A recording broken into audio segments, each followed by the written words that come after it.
Deadpool एक ऐसा character जो मर नहीं सकता।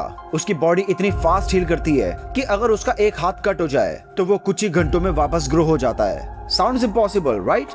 बट एक्चुअली ये काइंड ऑफ पॉसिबल है। नेचर ने ऑलरेडी ऐसी स्पीशीज क्रिएट की हैं जिनके पास ये एबिलिटीज एग्जिस्ट करती हैं। अगर एनिमल्स ये कर सकते हैं तो हम क्यों नहीं? रियल लाइफ में डेडपूल का एग्जिस्ट करना कितना पॉसिबल है? क्या फ्यूचर में मेडिकल साइंस इतना एडवांस हो पाएगी जो हमें डेडपूल जैसी रीजनरेशन दे सके? साइंटिफिकली देखा जाए तो डेडपूल जैसा बीइंग उतना इम्पॉसिबल नहीं है जितना हमें लगता है। बस प्रॉब्लम ये है कि उस लेवल तक पहुंचने का प्राइस शायद हम इंसान अफोर्ड ही ना कर पाए। डेडपूल सिर्फ एक सुपर हीरो नहीं है, वो एक पैराडॉक्स है। एक ऐसा इंसान जिसकी बॉडी कंटिन्यूअसली टूट रही है और उतनी ही स्पीड से खुद को रीबिल्ड भी कर रही है। उसे गोली लगती है और कुछ ही सेकंड में उसके घाव भर जाते हैं। उसका हाथ कट जाता है और कुछ ही घंटों में उसका हाथ वापस से ग्रो भी हो जाता है। और सबसे शॉकिंग बात ये है कि वो कभी मर नहीं सकता। उसकी बॉडी खुद को इतनी एग्रेसिवली रिपेयर करती है कि डेथ उसके लिए परमानेंट कॉन्सेप्ट नहीं है। ये कोई नॉर्मल हीलिंग नहीं है बल्कि एक एक्सट्रीम बायोलॉजिकल रीजनरेशन है। बट यहाँ पर एक ट्विस्ट है। डेडपूल की ये पावर्स एक ब्लेसिंग नहीं है बल्कि एक कर्स है, श्राप है। डेडपूल को उसकी पावर्स एक फेल्ड एक्सपेरिमेंट से मिली थी। एक ऐसा एक्सपेरिमेंट जिसमें कैंसर पेशेंट को आर्टिफिशियली म्यूटेट किया गया और वेड विल्सन को इमॉर्टैलिटी जैसी पावर्स मिल गई। बट ये रीजनरेशन एक्चुअली काम कैसे करता है? क्या ये सिर्फ एक साइंस फिक्शन है या फिर साइंस के पास इसका एक एग्जैक्ट और रियल एक्सप्लेनेशन भी है? ह्यूमन बॉडी ऑलरेडी एक अमेजिंग मशीन है। अगर तुम्हें छोटी सी कट लगती है तो तुम्हारी बॉडी ऑटोमेटिकली उसे रिपेयर करना स्टार्ट कर देती है। ब्लड क्लॉट होता है, न्यू सेल्स बनते हैं, स्किन वापस से सील हो जाती है। बट ये प्रोसेस लिमिटेड और काफी स्लो होता है। लेकिन डेडपूल के केस में ये प्रोसेस लिमिट के बाहर पुश हो चुका है। उसकी बॉडी एक इंसेन स्पीड पर काम करती है। बट यहाँ पर एक और ट्विस्ट है। नॉर्मल बॉडी में सेल डिवीजन कंट्रोल्ड होता है, लेकिन जब ये कंट्रोल खत्म हो जाता है तो क्या होता है? कैंसर। एग्जैक्टली।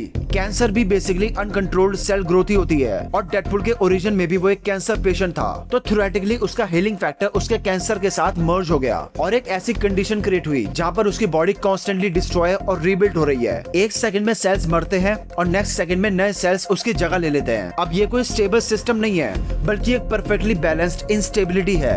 और यही रीजन है कि डेडपूल का फेस डिसफिगर्ड है क्योंकि उसकी बॉडी कभी प्रॉपर्ली हील नहीं करती, बस सरवाइव करती है। बट क्या होगा अगर ह्यूमन बॉडी में इस लेवल का रीजनरेशन आ जाए? क्या हम इमॉर्टल बन जाएंगे या फिर खुद एक वॉकिंग बायोलॉजिकल डिजास्टर? नेचर के पास ऑलरेडी ऐसे एग्जांपल्स है जो डेडपूल की पावर्स को ऑलमोस्ट रियल बना देते हैं। फॉर एग्जांपल सैलेमेंडर नाम की इस मछली को देखो। अगर इसका पूरा लिम्ब कट हो जाए तो वो सिर्फ हील नहीं होता, वो पूरा लिम्ब वापस से ग्रो करता है। और सिर्फ ग्रो भी नहीं करती बल्कि परफेक्टली फंक्शनल लिम्ब बनती है। इसके बाद आता है प्लेनरिया, एक छोटा सा लिविंग ऑर्गेनिज्म जो कि एक फ्लैटवर्म है, जिसे अगर तुम दो पार्ट्स में कट कर दो तो वो सिर्फ सरवाइव नहीं करता, वो दो अलग अलग ऑर्गेनिज्म बन जाता है। सिर्फ इतना ही नहीं बल्कि अगर तुम उसे मल्टीपल पीसेस में कट कर दो तो हर एक पीस एक कंप्लीट ऑर्गेनिज्म बन जाता है। मतलब उसका बॉडी ब्लूप्रिंट हर सेल में स्टोर्ड है। फिर आती है स्टारफिश। अगर उसका एक आर्म कट हो जाए तो वो आर्म भी कभी कभी पूरा स्टारफिश बन सकता है। अब ये कोई फैंटेसी नहीं है बल्कि ये रियल बायोलॉजी है। इसके पीछे एक पावरफुल मैकेनिज्म काम करता है जिसे कहते हैं डी डिफरेंशिएशन। मतलब स्पेशलाइज्ड सेल अपनी आइडेंटिटी लूज करके वापस से स्टेम सेल जैसी स्टेट में आ जाते हैं और फिर उन्हें जहाँ पे जरूरत होती है वहाँ जाके नए टिश्यू बनाते हैं। इस प्रोसेस में एक स्ट्रक्चर बनता है जिसे कहते हैं ब्लास्टिमा। ये बेसिकली एक रीजनरेशन हब होता है जहाँ नए ऑर्गन्स और टिश्यूज डेवलप होते हैं। अब यहाँ पर एक बहुत ही इंपॉर्टेंट बात समझो, ये एनिमल्स सिर्फ हील नहीं करते, वो अपनी बॉडी का ब्लूप्रिंट एक्टिवेट कर देते हैं जैसे किसी ने रीसेट बटन दबा दिया हो। लेकिन इससे एक सवाल खड़ा होता है कि अगर नेचर ऑलरेडी ऐसा कर सकता है तो फिर ह्यूमंस क्यों नहीं? क्या हमारे पास कभी ये एबिलिटीज थी? क्या इवोल्यूशन ने इसे हमसे छीन लिया?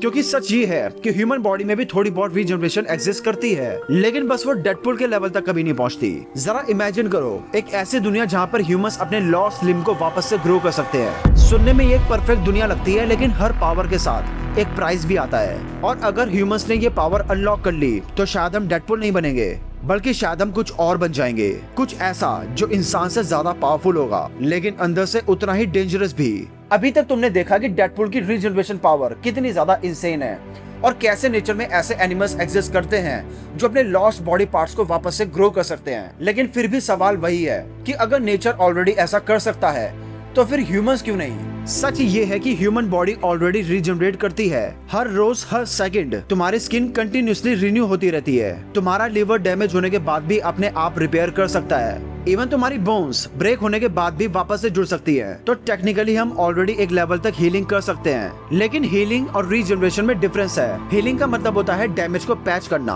और रीजनरेशन का मतलब होता है पूरा स्ट्रक्चर दोबारा से बनाना परफेक्टली। और यही वो जगह है जहाँ पर ह्यूमंस पूरी तरह से फेल हो जाते हैं। अगर हमारा हाथ कट हो जाए तो हमारी बॉडी उसे वापस से ग्रो नहीं कर सकती, बजाय वो उस जगह पर स्कार टिश्यू बना देती है। अब असली सवाल, आखिर क्यों सैलामेंडर अपना लिम्स वापस से ग्रो कर सकता है और ह्यूमंस नहीं? इसका आंसर सिंपल नहीं है, लेकिन फैसिनेटिंग जरूर है। सबसे पहली चीज आती है स्कार टिश्यू। जब ह्यूमन बॉडी डैमेज होती है तो वो स्पीड को प्रायोरिटी देती है, परफेक्शन को नहीं। और इसी प्रोसेस में वो एक ऐसा टिश्यू बना देता है जो स्ट्रॉन्ग तो होता है लेकिन ओरिजिनल जैसा नहीं होता। दूसरी चीज है स्टेम सेल का लिमिटेशन। सैलामेंडर्स के पास एक यूनिक एबिलिटी होती है, उनके सेल्स अपनी आइडेंटिटी भूल सकते हैं। वो मसल से वापस स्टेम सेल बना सकते हैं और फिर नए ऑर्गन्स क्रिएट कर सकते हैं। लेकिन वही ह्यूमंस में ये एबिलिटी बहुत लिमिटेड है। ह्यूमंस के सेल्स मोस्टली फिक्स्ड होते हैं। एक मसल सेल हमेशा मसल ही रहेगा, वो इजीली वापस से ब्लैंक स्टेट में नहीं जा सकता। तीसरी और सबसे इम्पोर्टेंट चीज, इवोल्यूशन। ह्यूमन बॉडी ने रीजनरेशन सैक्रिफाइस किया है फॉर सर्वाइवल। फास्ट हीलिंग हमें इन्फेक्शन से बचाता है, लेकिन वही रीजनरेशन काफी स्लो होता है और रिस्की भी। यही है वो रीजन कि हम अपने लिम्स वापस से ग्रो नहीं कर सकते। लेकिन यहाँ पर एक ट्विस्ट है, अगर हम आर्टिफिशियली सिस्टम को चेंज करें और ह्यूमन बॉडी को फोर्स करें रीजनरेट करने के लिए, तो क्या होगा? अब यहीं से स्टोरी और भी ज्यादा डेंजरस हो जाती है, क्योंकि जो चीज रीजनरेशन को पॉसिबल बनाती है वही चीज सबसे बड़ा थ्रेट भी है, और वो है अनकंट्रोल्ड सेल डिवीजन, या फिर तुम इसे कह सकते हो कैंसर। कैंसर भी तो एक ऐसी कंडीशन है जहाँ पर सेल्स कंट्रोल लॉस कर देते हैं और बिना रुके डिवाइड करते रहते हैं। डेडपूल की बॉडी भी तो एग्जैक्टली यही कर रही है, rapid cell growth, constant tissue replacement, यानी कि नॉन स्टॉप रीजनरेशन। डिफरेंस सिर्फ इतना है कि डेडपूल की बॉडी समहाउ इस केओस को कंट्रोल कर लेती है, लेकिन असली दुनिया में अगर ह्यूमन बॉडी के अंदर इस लेवल की रीजनरेशन एक्टिवेट हो जाए तो वो हीलिंग नहीं होगी, वो एक लिविंग कैंसर बन जाएगी। एक ऐसी बॉडी जो कभी नहीं रुकेगी, जो कॉन्स्टेंटली ग्रो करती रहेगी, जो अपने आप को खाती भी रहेगी और रिबिल्ड भी करती रहेगी। और यही रीजन है कि साइंस के लिए रीजनरेशन एक ब्लेसिंग नहीं है, बल्कि एक टिकिंग टाइम बॉम्ब है। डेडपूल इमॉर्टल है, लेकिन उसकी एग्जिस्टेंस एक बायोलॉजिकल नाइटमेयर है। लेकिन स्टोरी यहाँ खत्म नहीं होती। आज हम उस लेवल पे खड़े हैं जहाँ पर हम स्लोली रीजनरेशन के सीक्रेट्स को अनलॉक कर रहे हैं, like stem cell therapy. Scientist already damage tissue को रिपेयर करने की कोशिश कर रहे हैं। जीन एडिटिंग, हम जीन्स को मॉडिफाई कर सकते हैं, उन्हें एक्टिवेट या डीएक्टिवेट कर सकते हैं। रीजनरेटिव मेडिसिन, लैब्स में टिश्यूज ग्रो किए जा रहे हैं, आर्टिफिशियल ऑर्गन्स बनाए जा रहे हैं, और फ्यूचर में शायद हम ये सीख लें कि कैसे ह्यूमन बॉडी को सेफली रीजनरेट करवाया जा सकता है। लेकिन उसके बाद भी डेडपूल जैसा एक्सट्रीम केस इम्पॉसिबल है। अब फाइनल सवाल, क्या डेडपूल रियल लाइफ में पॉसिबल है? शॉर्ट आंसर, बिल्कुल नहीं, एटलीस्ट अभी के लिए। ह्यूमन बॉडी इतनी एक्सट्रीम रीजनरेशन हैंडल कर ही नहीं सकती, लेकिन इसका कॉन्सेप्ट एकदम रियल है, क्योंकि कॉमिक्स के अकॉर्डिंग डेडपूल लिटरली इमॉर्टल है। वो सिंगल ड्रॉप ऑफ ब्लड से रीजनरेट कर सकता है, जो कि अभी की इंफॉर्मेशन के हिसाब से कंप्लीटली इम्पॉसिबल है। लेकिन अब मैं तुमसे एक सवाल पूछता हूँ, अगर तुम्हें डेडपूल जैसी हीलिंग पावर मिल जाए, जहाँ तुम कभी मर नहीं सकते, जहाँ तुम्हारी बॉडी हर एक इंजरी को रिवर्स कर सकती है, लेकिन उसके बदले तुम्हें अपनी नॉर्मल लाइफ सैक्रिफाइस करनी पड़ेगी। तुम इमॉर्टल तो बन जाओगे, लेकिन तुम्हें हर उस इंसान को खोना पड़ेगा जिससे तुम प्यार करते हो। तो क्या तुम ये पावर लेना पसंद करोगे, या फिर तुम एक नॉर्मल इंसान ही बने रहना पसंद करोगे? पर्सनली मुझे ऐसी पावर में कोई इंटरेस्ट नहीं है जो कि मुझसे मेरी सबसे बड़ी खूबी ही छीन ले, और वो है मेरे इंसान होने की खूबी।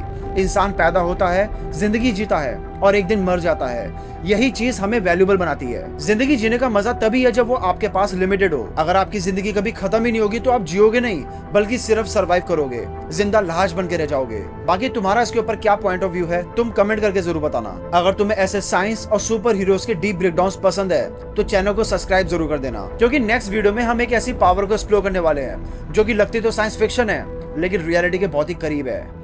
Stay curious and all hail to the cosmos.